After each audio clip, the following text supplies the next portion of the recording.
what role does RSSB play in Rwanda's economic development, and what investment and social security opportunities that we have here in the diaspora there in Rwanda? Thank you very much, Herbert, and thank you to the RCA, the DFW community, the ambassador, and all the different people that were behind this. Really, really honored to be part of this conversation. It's a very, very timely conversation around what the investment opportunities are. And I think from all the conversations we've been having this morning and into the afternoon, it's really about seeing where you individually can play an active part in shaping Rwanda's destiny. Rwanda is a country, and I think Minister Olivier spoke to this, which has a very bold and clear vision. And it's really not often that you have that combination, right, of being extremely ambitious and having extreme clarity. Often you'll find ambition, but doesn't have a very clear path. Or maybe you have clarity, but you're not pushing yourself to dream big enough. And we're extremely fortunate that we do have that combination, especially because of the leadership that we have. And so the ambition is, as you've all had, to be a high-income economy by the year 2050. And to be one that is knowledge-based and inclusive in terms of that growth. That can only happen. I think there's two really important fundamentals. One is obviously private investment. It's the only way that you can have sustained inclusive growth, right? Government, in as much as we're a very good tax-paying country, taxes will not be sufficient to drive the ambitious, the ambitions that we have. And so mobilizing private investment and private capital is going to be extremely critical for that growth to be sustained and to be inclusive. And the second part is really what we're talking about today, which is enhancing productivity, right? Value additions.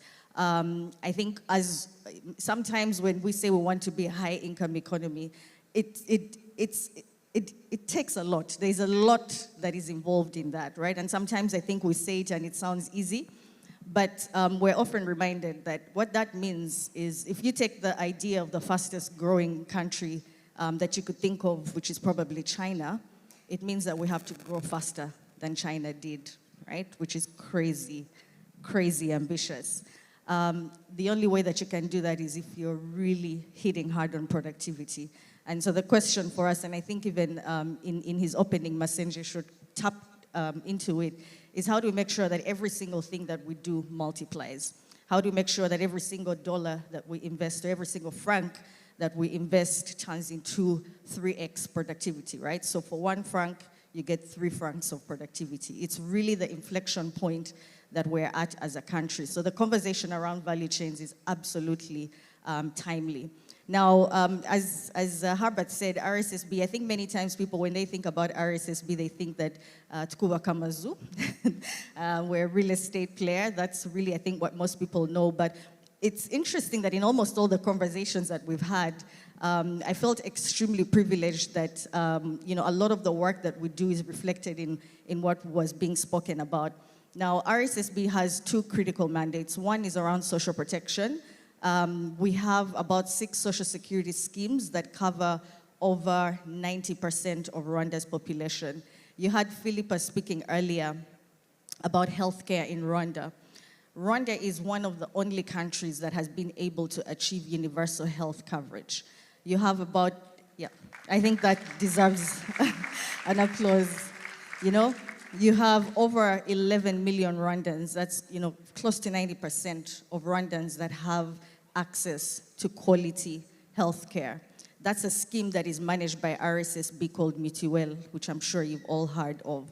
Now, Philippa mentioned that Mutuelle is now able to cover cancer care. I think Michelle talked about how much money we're spending as a country to send people for treatment abroad. With Mutuelle, we are now going to be able to cover more more healthcare in Rwanda. For example, kidney transplants, which is something that we've seen an increasing incidence of NCDs. We're now going to be able to cover that in Rwanda through Mutuelle.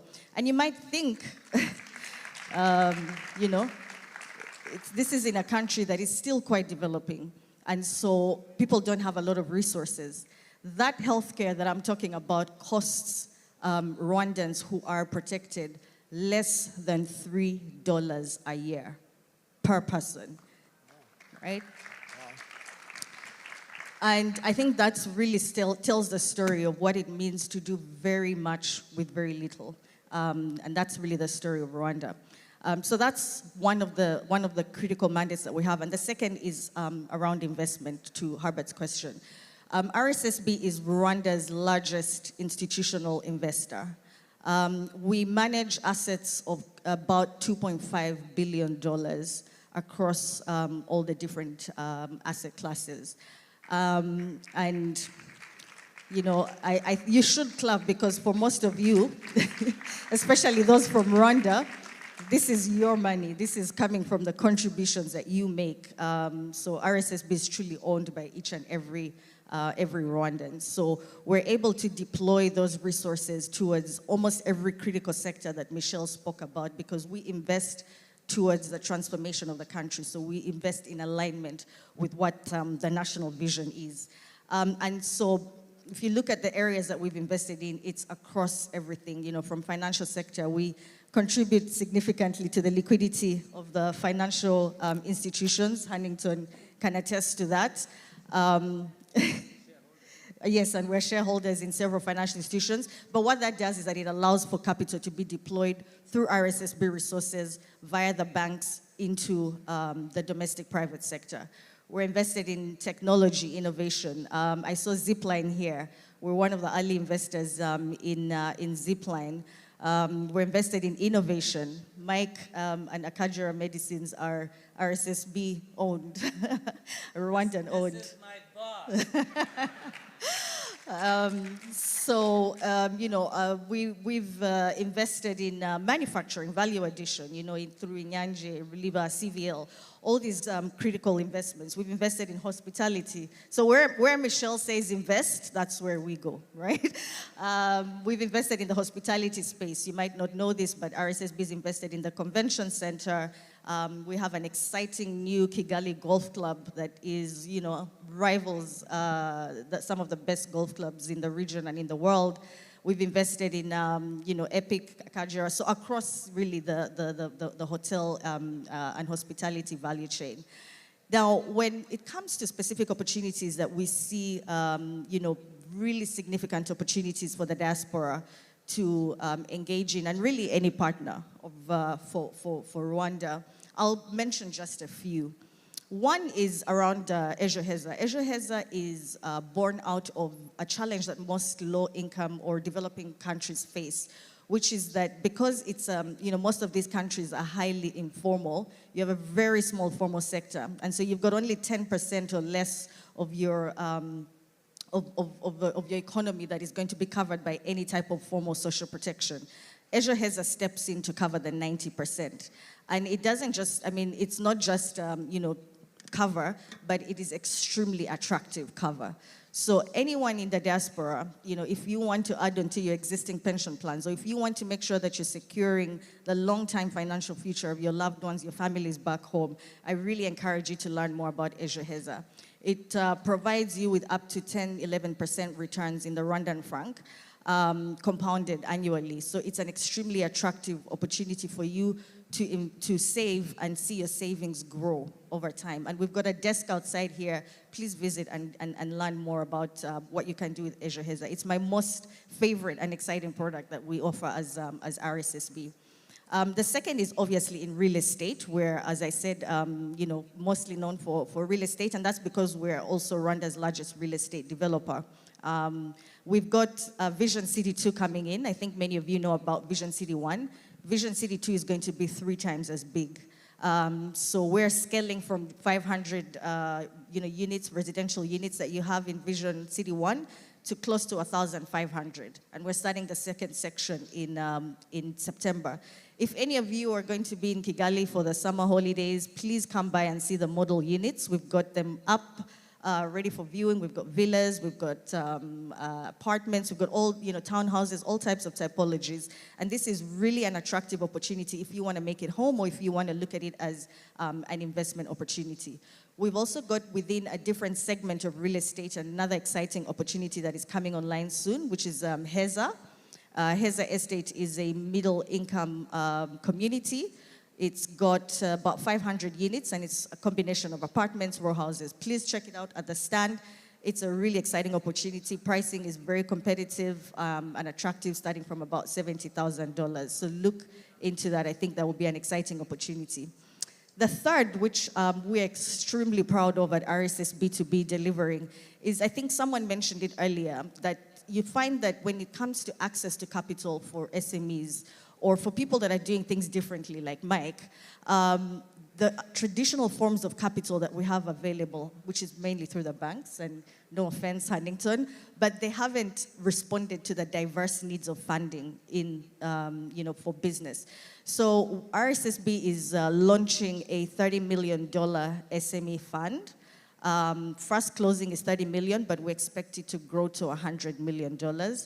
And it's really going to be Rwanda focused. We understand that we have to be able to build a pipeline of domestic businesses that are going to propel the country forward. And so we're bringing capital, we're putting our skin in the game. It's one thing for us to invest through the banks and give banks liquidity, but we want to be exposed to the real economy and find businesses, SMEs, maybe like Francoise will hear about that, or, any of you in the room that are either thinking of a business or already have an existing business or know someone back home that is running a business and that just needs patient, long-term capital that is ready to walk the journey with them. This Rwanda SME Fund is really for you. We're hoping that we'll get all the regulatory approvals by August, and we should be able to, to then start deploying capital. So we're really excited about that. This is a real opportunity for you to look at how you can have your business get the necessary funding that is needed from something that is different, from commercial bank rates, which we know can be quite high, quite short term. RSSB is a long-term investor, right? So we're not looking to get our money back in 5 years. We're not going to charge you 18%. We might be invested in you. We might come in as an equity player. It's very, very versatile. So please, keep on the lookout for that. We think it's going to be extremely transformational for Rwanda's private sector. We also invested in Virunga.